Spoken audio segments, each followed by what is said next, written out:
It's been 4 decades since I last made my way along this stretch of the Warwick Road.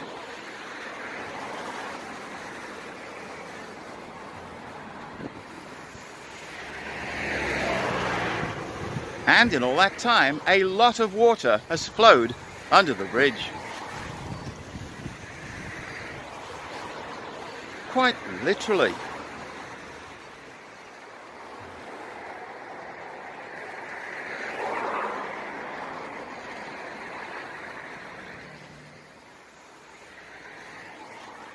Today, I'm in Tyseley, in an area formerly known as Greet, near Birmingham, to try and finally solve what has been for me a 40-year-old aviation mystery. I've arranged to meet Michelle Bell, Senior PR Officer at Solus Ceramics, to discuss the mystery, the origin of which can be traced all the way back to some of the most iconic aircraft of World War II.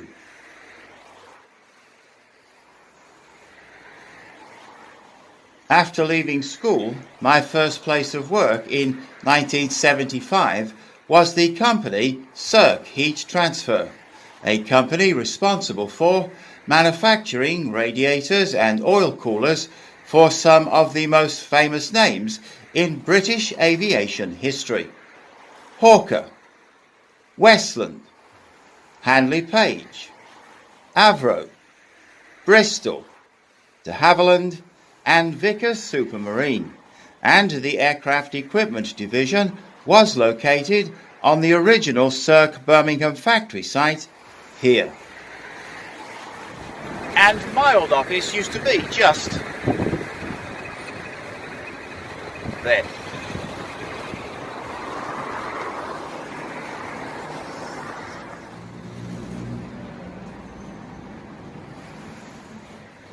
Michelle, it's lovely to meet you. Thank you so much for arranging this. You're more than welcome. I've got some photographs I think you may like to look at. Yeah, I would love to. Great, thank you. Firstly, I wanted to show Michelle a series of photographs I took of some of the colleagues I'd worked alongside within the aircraft equipment division. The occasion, a long service retirement from the factory shop floor. Indeed, a number of employees who were still there at the time had started working at the factory during the Second World War, between 1939 and 1945, and exactly what they would have been working on at that time will be revealed in this video. The year in question here, though, is 1981. Wearing the light pink shirt is the manager of the aircraft equipment division, Arthur Bettridge.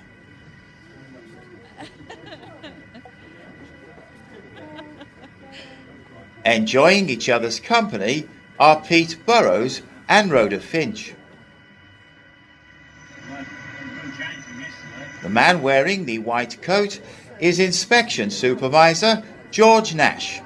And on the right we have Betty Griffin and Rod Blackstaff.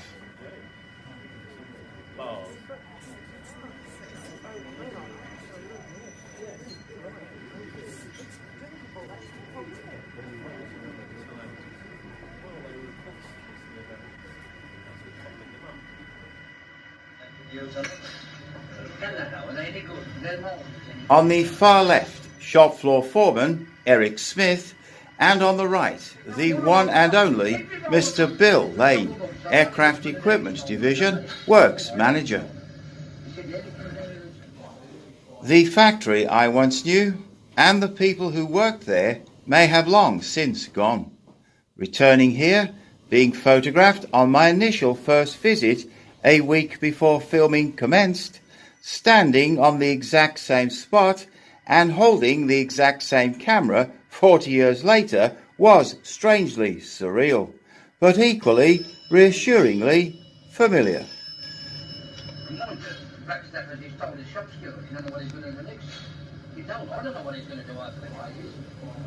But it's the photograph Michelle is now holding, that after 40-odd years of recently rediscovered ownership has finally brought me back to the very location it was originally taken. It shows a largely complete Hawker Typhoon 1B on display at the Serck Birmingham factory site. The occasion unknown, date unknown.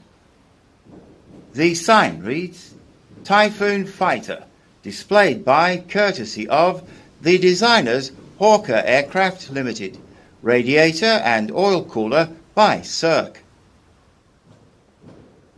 As there are no squadron codes or serial number visible, identifying this particular aircraft has so far proved very difficult. Aviation historian and Hawker Typhoon expert Chris Thomas has suggested that the rear-view mirror blister on the canopy, lack of extractor louvres either side of and below the radio hatch, and early-style wheels point to a late 1942, early 1943 airframe, with a serial number in the late R or DN series. If only I could travel back in time and take a look myself. That military vehicle being parked there doesn't help either regarding identification. Let's see what else was on display inside the Serck marquee. For King and Country. On the left is Wing Commander Guy Gibson, standing alongside King George VI. Serck obviously very keen to highlight that it played its part in the famous 1943 Dams raid, with the Lancasters of 617 Squadron, led by Gibson, dropping the Barnes-Wallis-designed bouncing bomb, immortalised in the classic 1955 feature film The Dam Busters. Serck also manufactured radiators and oil coolers for another RAF heavy bomber. These are oil cooler branch pipes for the Handley Page Halifax. Within the marquee there are several signs that refer to local road names where the work was carried out. Combined radiator and oil cooler, fitted to Halifax Mark II Series 1A, made by Radiator Department. Blocks by Warwick Road, pressings by Warwick Road, cases and assembly by Langley, fittings by Tyseley.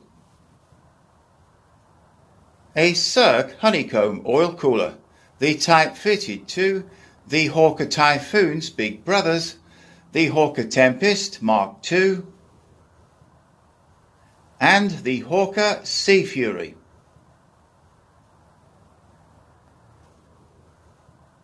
The Spitfire, in my humble opinion, the most aesthetically pleasing shape to ever grace the sky, and this the Serck oil cooler fitted to it. Again, local road names are highlighted, including Colebrook Road, where parts of the old Serck factory still survive to this day. This particular building was the main office block for the small engine cooler division that in the 1970s and 1980s was located in Colebrook Road. My late mother, Barbara Lewis, held an office job here around the same time I was working for the aircraft equipment division, this being then a real trip down memory lane. The rugged and reliable Hawker Hurricane, the aircraft that along with the Spitfire helped win the Battle of Britain. Serck radiators and oil coolers were fitted to both aircraft.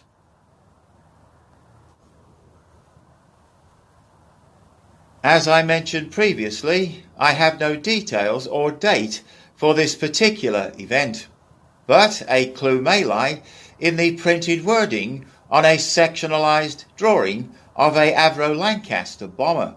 It reads, "This is what you are making." So maybe it was an employee's open day held at the Serck Birmingham factory site. And the year? Well, my best guess being between 1943 and 1945. Warwick Road and Colebrook Road are again mentioned here on a sign placed in front of a combined radiator and oil cooler for a Lancaster Mark I. A Serck fin and tube tropical radiator and oil cooler, as originally fitted to Lancaster NX611 of the Lincolnshire Aviation Heritage Centre at East Kirkby, currently under restoration to airworthy condition. Here's another Lancaster related sign. Aircraft radiator, sectioned to show water passages, etc. Fitted to Lancaster Mark I. Designed and made by Radiator Department, Warwick Road. Grills, pressings from Colebrook Road. 2 Serck radiators were fitted to the de Havilland Mosquito. Mostly constructed out of wood, the Mosquito became the Royal Air Force's most versatile aircraft of World War II, performing the role as a light bomber, fighter bomber, night fighter, maritime strike and photo reconnaissance aircraft, rightfully earning the Mosquito the very appropriate name of the Wooden Wonder. Serck manufactured marine oil coolers were fitted to engines that powered such vessels as the RAF Rescue Motor Launch and the Fairmile D motor torpedo boat. The Hawker Typhoon was designed as a replacement for the aging Hawker Hurricane and first entered service with the Royal Air Force in 1941, soon after which several serious and potentially lethal design flaws were eventually identified regarding airframe and engine. Indeed, a number of pilots tragically lost their lives either by the result of the aircraft's tail breaking off due to structural failure whilst in flight, or by poisonous carbon monoxide fumes seeping into the cockpit from the Napier Sabre engine. But following a number of modifications and safety recommendations, which included the pilot wearing an oxygen mask at all times while sat in the cockpit from engine startup to engine shutdown, the Hawker Typhoon would go on to become the RAF's most effective low-level tactical strike aircraft of World War II, with the Typhoon and its pilots playing a major, if somewhat rather unfairly forgotten role in supporting the successful 1944 Normandy D-Day landings. Chris Wren, the well-known aviation cartoonist of the time, gave the Hawker Typhoon pugnacious human qualities in this delightful drawing and accompanying verse. Sopwith, Hawker, what names of great tradition! The Camel and Hurricane, these we know. Rarely is there found such an exposition of glorious service 'gainst common foe. And now before proud British eye, faster, more deadly, and full of fight, the Typhoon rages through the sky, epitomizing the Allied might. Hawker Typhoon MN235 is the world's only surviving complete example out of the 3,317 aircraft built, and were most likely all fitted with a Serck manufactured combined radiator and oil cooler. But there are currently 2 long-term rebuilds underway to return Typhoons, JP843 of Typhoon Legacy and RB396 of the Hawker Typhoon Preservation Group to airworthy condition. And as shown here, what would both projects give to be able to lay their hands on a brand new Serck Hawker Typhoon combined radiator and oil cooler? Their collective right arms, I would think. I wish both projects well in their endeavours. You know, it still amazes me that I managed to rescue this photograph, along with a few others, from all places, the waste paper bin in the Serck Heat Transfer publicity office. And thank goodness I did. From fixed wing to rotor. Far less bother when Serck helped with the hover by manufacturing light alloy oil coolers for, amongst others, the Sycamore, Belvedere and Wessex helicopters, and later types such as the Gazelle and Lynx. A 14-inch Serck oil cooler, the type fitted to the Handley Page Hastings, designed as a British troop carrier and freight transporter aircraft. The Hastings served with the Royal Air Force between 1948 and 1977. A Cold War icon of the sky, the mighty delta-winged Avro Vulcan bomber. Serck Heat Transfer technology helped keep this graceful giant airborne.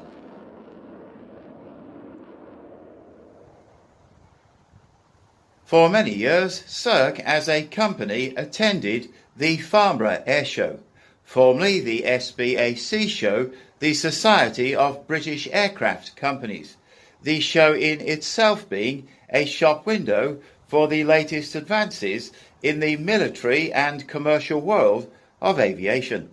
Shown here on the left, the 1948 Serck trade stand, and again attending on the right in 1976. The aircraft displayed at Farnborough would represent the past, present and future of aviation, and included such classics as the Lancaster, Hurricane and Spitfire, to the more modern types of the day like the BAC Jaguar, another aircraft fitted with Serck heat exchangers. Harrier, the world's first operational vertical takeoff and land jet aircraft.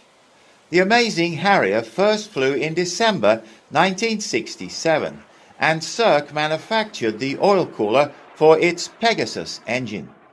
Final flight and retirement for the Harriers of the Royal Navy and Royal Air Force came in 2006 and 2010, and these preserved examples of the iconic and much missed Harrier jump jet were photographed on display at the Royal Air Force Museum, Cosford.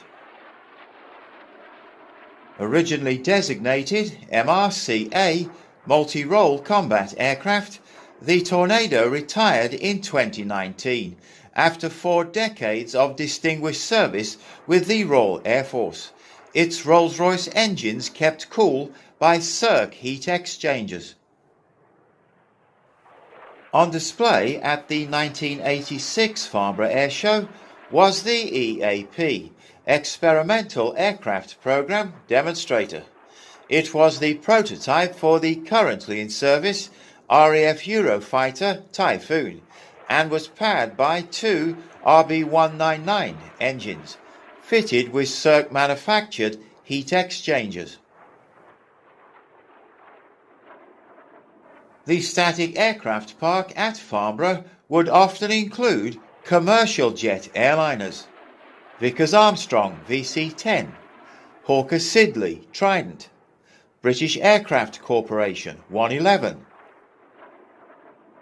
and the Lockheed TriStar pictured here were all fitted with Serck fuel-cooled oil coolers. Serck's Aircraft Equipment Division heat exchangers helped Concorde stay as cool as it looked. The Red Arrows, thrilling audiences with their aerobatic displays since 1964.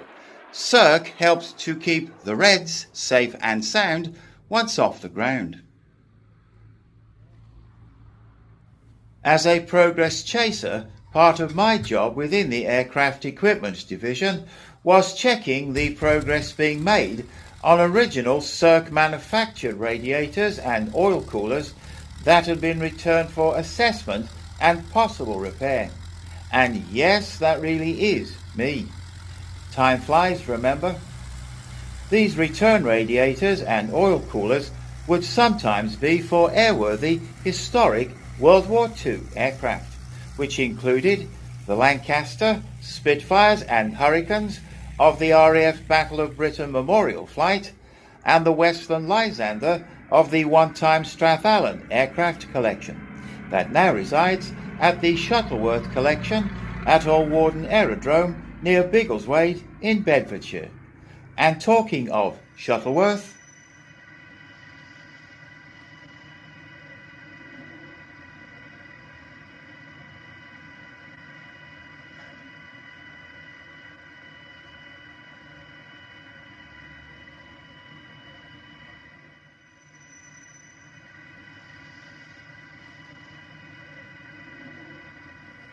I'd like to read you a letter I was sent here, right here 40 years ago, dated the 2nd of March 1981. Dear Mr. Lewis, thank you for writing on 24th February. The Hind is nearly complete, and if no unexpected snags develop, it will be rolled out in the spring for engine runs, brake tests, etc. At present, the main hold-up is the radiator, as your people were unable to do anything with the existing unit because it was beyond repair. The firm that undertook to make a new one went bankrupt in the middle. Now another organisation is making a new core. Also, there are some minor rigging problems which we hope to solve shortly. So, if all goes well, the Hind might fly towards the end of the summer, and there would be no problem in making arrangements for you to be photographed with it. Best wishes in your endeavours. Yours sincerely, David F. Ogilvy. And here is that very photograph.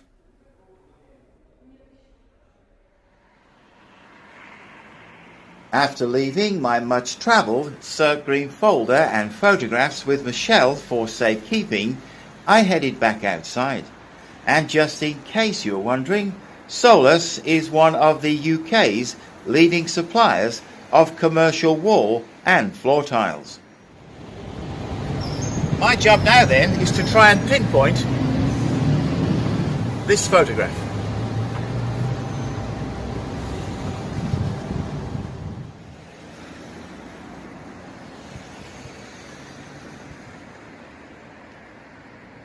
Assisting me in my Hawker Typhoon quest, I have to say a big thank you to Mindy Lynch from Britain from Above for kindly supplying this and several other amazing aerial photographs of the original Serck Birmingham factory site and surrounding area.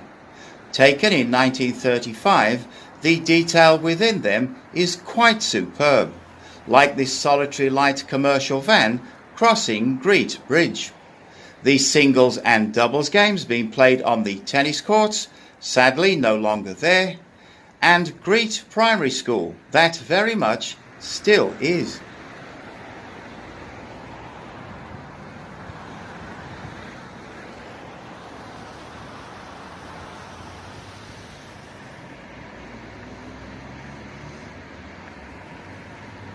Pausing for a moment where the front of the Aircraft Equipment Division factory used to be, and even through all the traffic noise, I can still hear the familiar voices of some of the colleagues and friends who used to work there. Queen George Massey. You wonder why he's got black hair, Mum? Yeah, you look after it. Well, he has it treated like, he has it burned all the corks off the champagne bottle. 169 he books it on plant alteration and modification. No, it shouldn't do this time. It should be non-standard methods, this one. Hello, George. Hi. Days will you remain, church bells will chime, you will be mine, in apple blood. Oh, the lady's on it, you got it.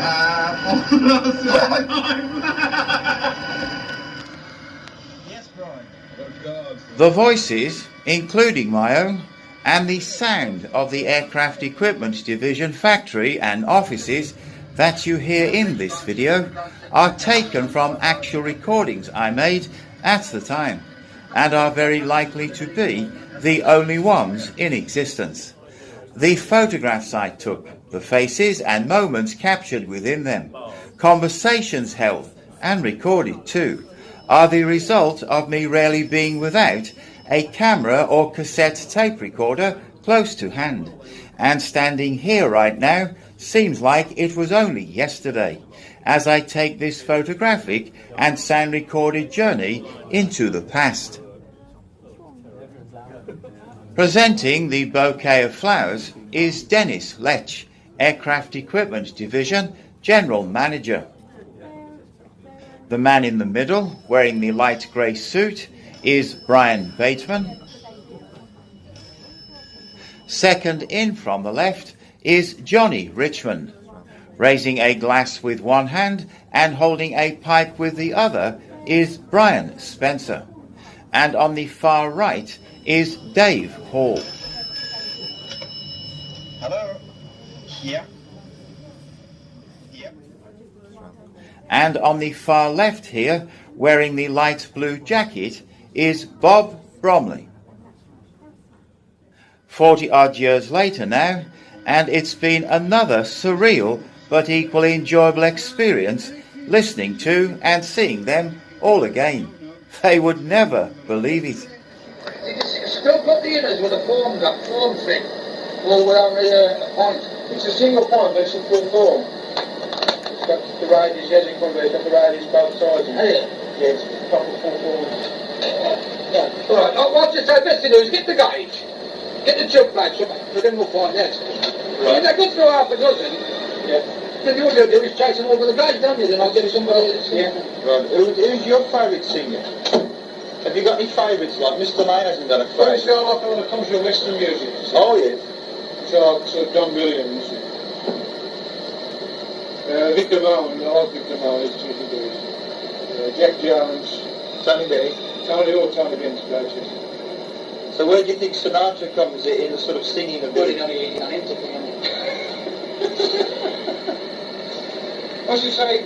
And in the top 20, he comes about 90 seconds.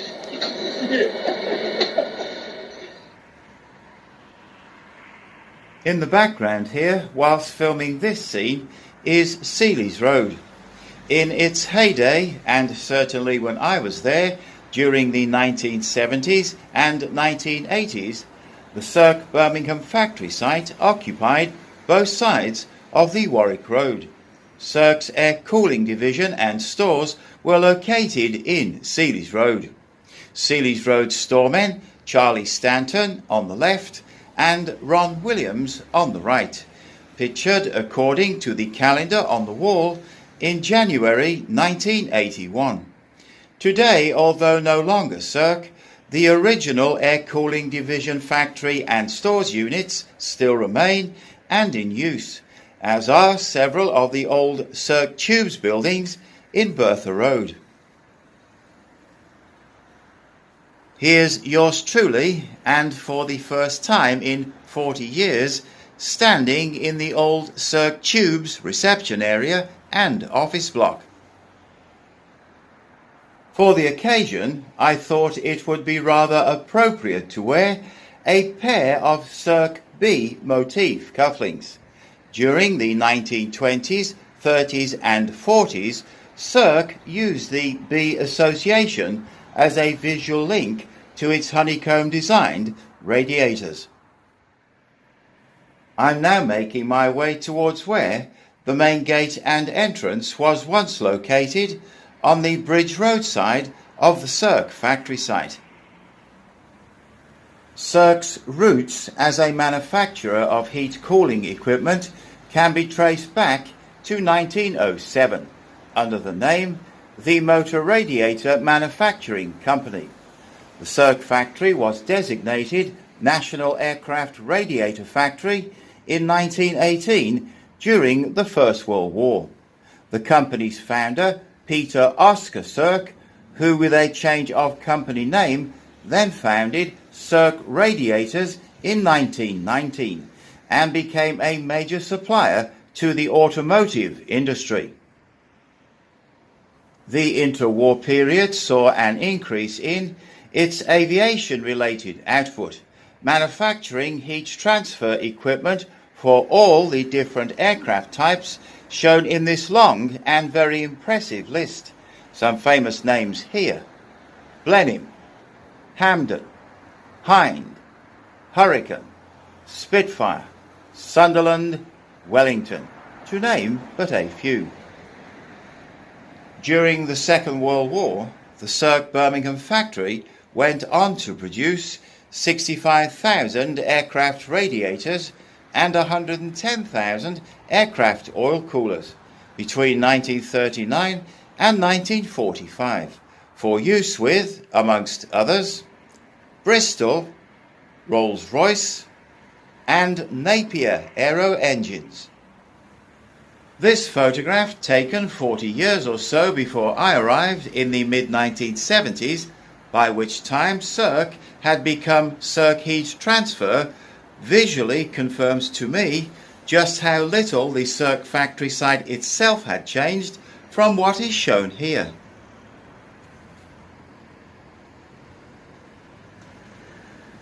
If my memory serves me correctly, as it all looks so very different now, the security checkpoint, telephone switchboard room and surgery with nurse were located on the right-hand side as you entered the main drive covered way. On the left was the personnel office with its manager, John Nottingham, who would organise the annual employees' children's outing. And in 1979 it was to see Norman Wisdom in the pantomime Turn Again Whittington at the Hippodrome, Birmingham. I helped out that year supervising, and I think I laughed more at Norman Wisdom than the children did. Further along on the left was the pattern shop, and to the right, Bridge Road Works and stores of the tubular cooler division, where you would find Tom Wood on the left and John Abbis on the right, taking time out to be photographed here in 1981. Taken around the same time, I took this series of photographs of part of the Serck factory adjacent to the aircraft equipment division, in the process of being demolished and having several of its heavy plant machinery removed and sold on. This, I believe, is a Fielding and Platt 1,450-ton vertical extrusion press that in 1982 found a new home 5,245 miles away, being moved and installed at Radiator and Tinning PVT Limited in Bulawayo, Zimbabwe. And here's the same press at the Serck Birmingham factory site in 1943 during the Second World War. Although it still survives today, the Serck name finally disappeared from its original Birmingham site around 2014. And try as I might, I could find no trace of the Bridge Road side of the factory itself, with only me recognising the River Cole retaining wall that by the looks has been added to height-wise and still runs between what used to be the back of the Aircraft Equipment Division factory and works canteen. And regardless of that retaining wall, I can vividly remember the factory being flooded on several occasions. I would like to thank everyone at Solus Ceramics who gave their time and for the interest shown in the making of this video. Here's Solus Ceramics, Mark Williams, standing on virtually the exact same spot and holding the photograph I took some 40 odd years ago now of Aircraft Equipment Division Storeman, and the guy doing the singing and laughing earlier, Brian Galloway, and on the right is machinist Les Greenhill. Intriguingly, the photograph I took of Brian and Les may contain a visual link to the Serck mystery Hawker Typhoon. Why? Well, because a similar style of hand-painted sign seen here on the rear door to the Aircraft Equipment Division factory matches the sign placed on the Hawker Typhoon displayed at the Serck Birmingham factory site during the Second World War, so quite possibly painted by the same person. Now, do I go right here or to the left? Nope, I reckon it's this way. I'm now heading in the direction that hopefully will lead to the location where I believe both the Hawker Typhoon and Serck marquee are shown in the photograph. This path winds its way through an area that was once the site of the Burberry brickworks, constructed in 1895. You can just make out here the Burberry Brick Company sign. Locally sourced clay was used for the building of houses in Spark Brook, Spark Hill and Small Heath. No relation, by the way. Arthur Lewis was the brickworks owner. The 13-acre site eventually ran out of clay and was closed down in the 1950s. Its buildings being finally demolished in 1962, with the clay pit itself being filled in and capped with clay. Birmingham City Council bought the site in the 1980s and was developed into the Burberry Brickworks Nature Reserve. And as you can see, time and Mother Nature has helped heal this once scarred landscape.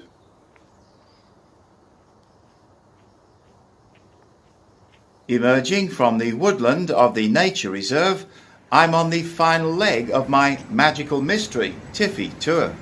Tiffy being the nickname given by RAF pilots and ground crew to the Hawker Typhoon.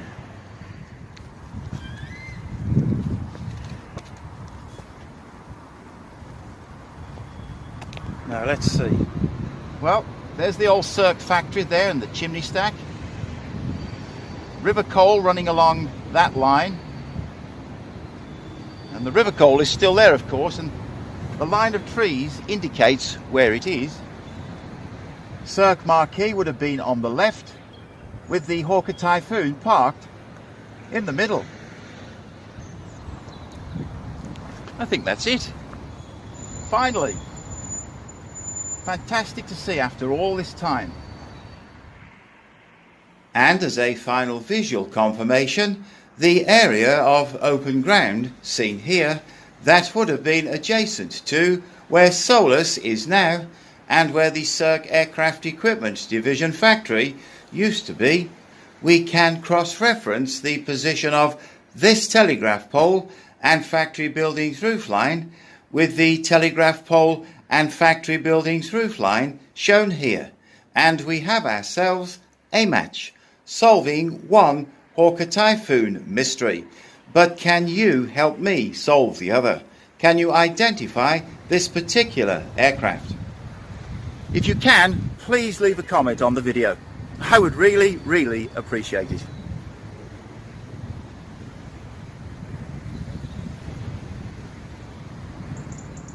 Now, there is no big band musical finish to this video, me singing Come Fly With Me or leaving on a jet plane. And I can hear some of you out there in YouTube land saying, well, thank goodness for that. But there is a finale, and I hope it's something you're going to enjoy.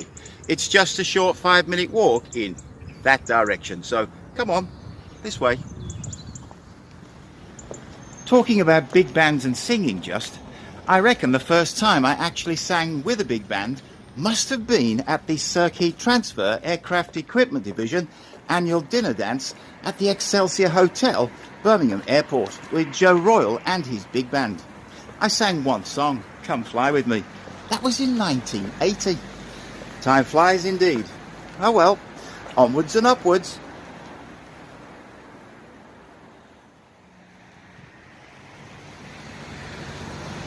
What if I could replace one classic Sydney Cam-designed Hawker aircraft with another, and virtually on the same spot that the Serck Mystery Hawker Typhoon once stood?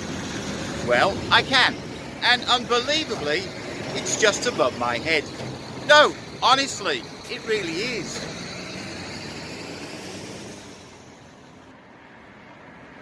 Now, you weren't exactly expecting that, were you?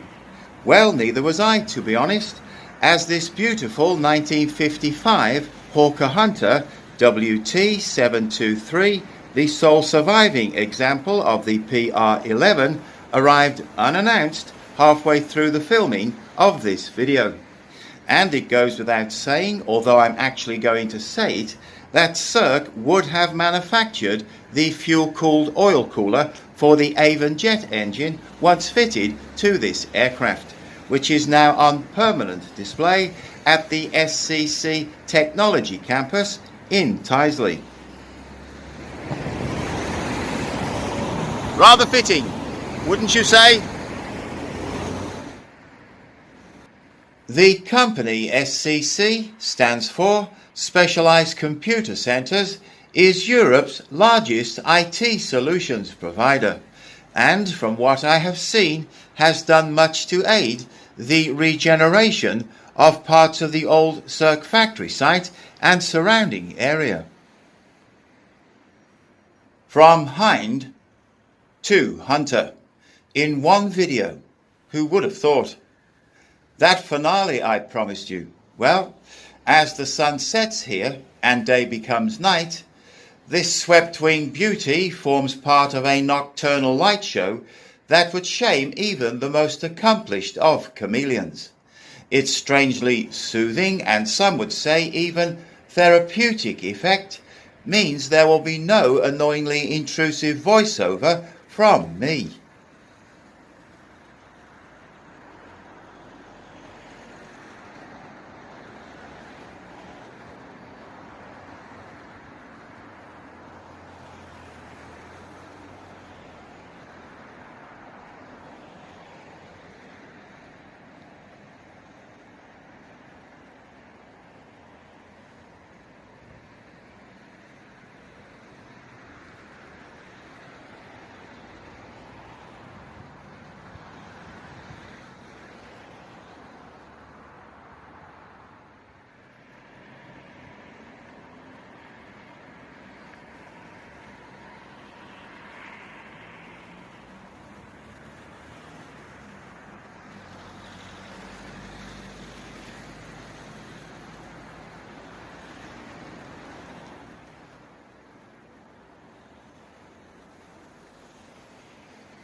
Six, 7, 8, possibly 9 changes in all.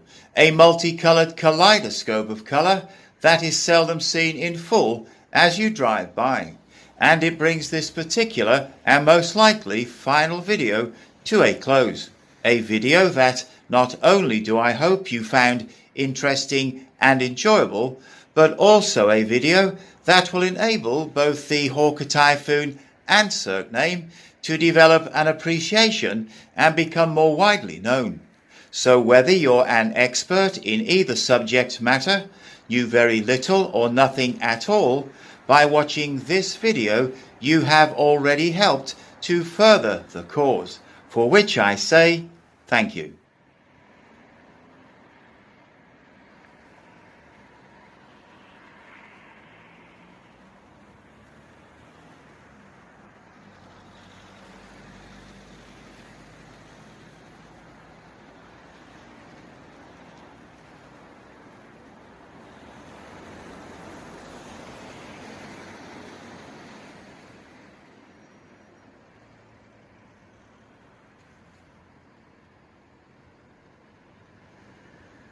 But the story doesn't quite end here.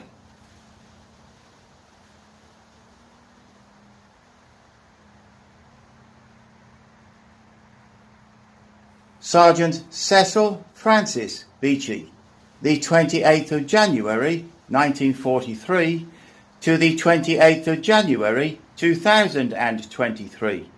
80 years to the day, this young man lost his life whilst serving his country, flying Hawker Typhoon 1B DN 364 of 197th Squadron, Royal Air Force, at the age of just 22.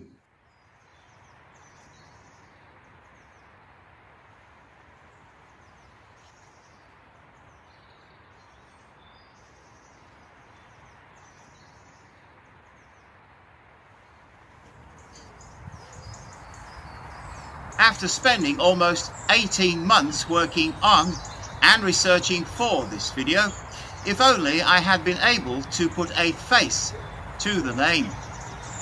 And just 48 hours ago I still hadn't. And then yesterday a member of the Beachy family got in touch and kindly agreed to send 2 photographs. So now finally I can put a face to the name Sergeant Cecil Francis Beachy.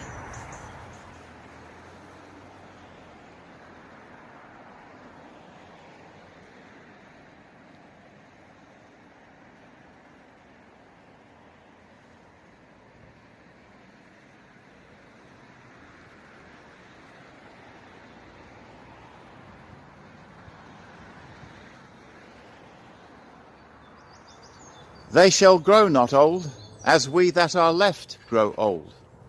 Age shall not weary them, nor the years condemn. At the going down of the sun, and in the morning, we will remember them. We will remember them.